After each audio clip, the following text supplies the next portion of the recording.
I'm Shelby. Welcome to my channel where I make pottery creations. Today I'm going to make a dingo pot. Let's get into it. This is the first video I am going to be showing you a process from start to finish of one of my original creations, and I used the term original very lightly because I do the mystery mold series where I create my original designs on other people's designs of plaster molds.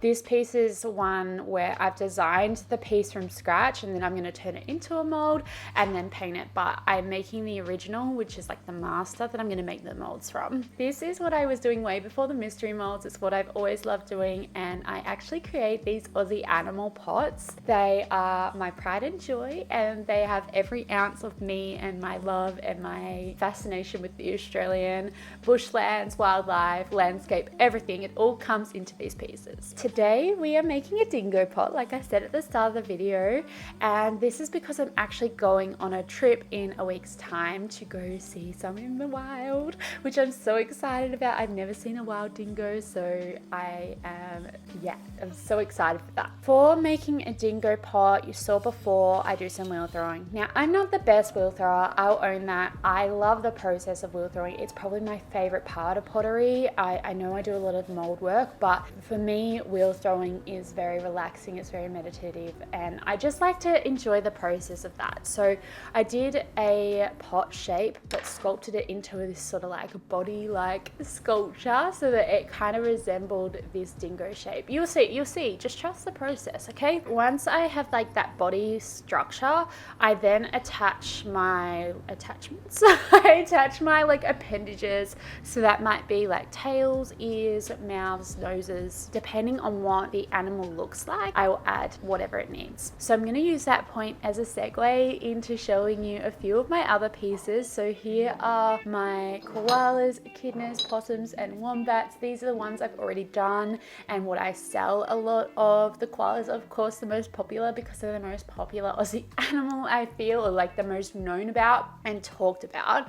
And then I've also got two animals that I haven't turned, or three that I haven't turned into molds yet, or haven't got the design quite right. I have my bee, my flying fox, and my platypus. Oh, and I've got my kookaburra too. My kookaburra is still a work in progress. The first one I did was really cute, but I broke the tail when I was making the mold of it. I'm trying to get the whole clan of Aussie animals together. Anyway, back to the dingo pot. I'm just attaching all the appendages. This part of the process is a little bit more of a thinking part, because not only am I trying to sculpt this dingo to look like a dingo, so turning this mud pile into this shape to make it look like an animal, I'm also trying to make sure that there's no undercuts that can get stuck if I make a mold. So I'm trying to make everything as smooth and clean, and I can see the intersections of how I'm going to craft the mold by where I'm sculpting all the pieces. Okay, there's a lot to think about there. If that part about thinking about the undercuts is confusing, I do actually have a video of how I make my two-piece molds, and that's a really good video to watch if you want to know what I'm talking about when I say that. So give that a watch. This piece I'm creating today is going to be a lot bigger than what the final pieces that I'm going to sell are going to look like. I always make them a little bit bigger because by the time they dry, by the time they go through the kiln, they shrink.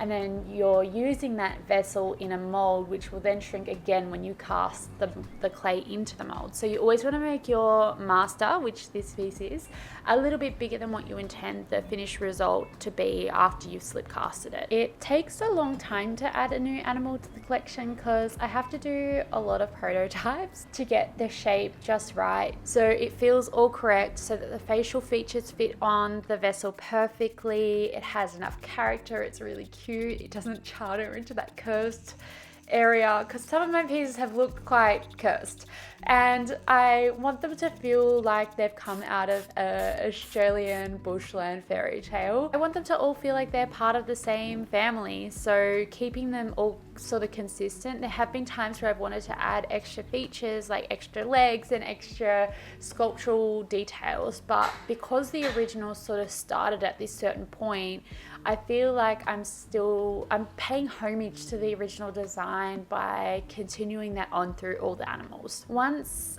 my critter is sculpted, my little dingo is sculpted, it was time to paint this little guy up. I am actually breaking the norm with this pieces. I usually leave them white, all my pieces quite white, but this one I decided that I wanted to add that sort of fawny tan color to the Dingo Pot like a real dingo, and I used the airbrush to achieve that look. So I did 3 different colors of this sort of orange tan to give it like this stripy dingo-like fur. Then it was time to add all the facial features and the arms, and this was such a big relief. I don't know if everything's gonna fit and look cute on the piece until it's sort of already sculpted and you can't change anything.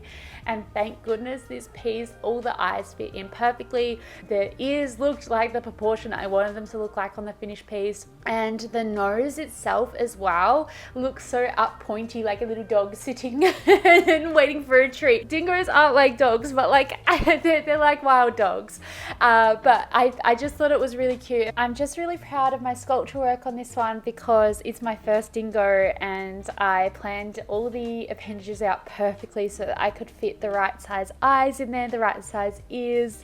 The nose looks perfectly proportioned for the character I was trying to create, and there's enough room for lots of wildflowers, which is what I'm painting now. Every one of my Australian animals is designed to have these sort of open arms like they're holding something, and majority of the time it's Australian wildflowers or flowers inspired by the Australian wildflowers. I just fill those arms up with as many flowers as possible, and I really make it look really cute. Sometimes I do novelty things like jars of Vegemite and stuff like that, but that's a rarity because you guys know me. If you guys know me, I love painting flowers, okay? And so this is where this love comes from, was bringing these Aussie animals together with their Australian flora counterparts in the wild. I popped this guy into the glaze, and this was a little bit nerve-wracking because I wasn't sure if it was going to work out. Like, we're pretty confident that it was going to work out this stage. Oh look, here's some other critters. There they are. They're all in the kiln together.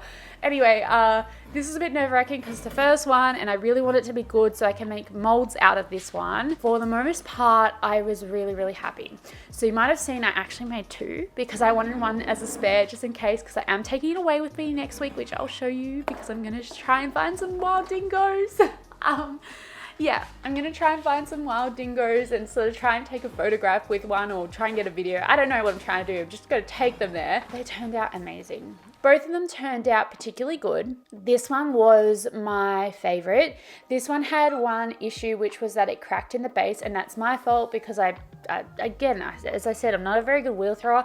I knew the problem was there, but I liked the shape too much to try and alleviate this issue, is that the base was a little bit too thick, so it caused cracking on the bottom. I knew that this was a problem. I just kept going with it because I didn't want to fix it and wreck what I'd worked on already. That was the one issue, but I love this one the most because of its pointy nose. The other one is still really cute. It didn't have the issues that the first one did, but I didn't like the nose as much. I don't know, the slight difference of this one made it look more cute. Overall, I really love these critters so much. They turned out perfect. Of course, the video I filmed, they turn out so great. Usually it takes me a couple of goes at each animal to get it just perfect.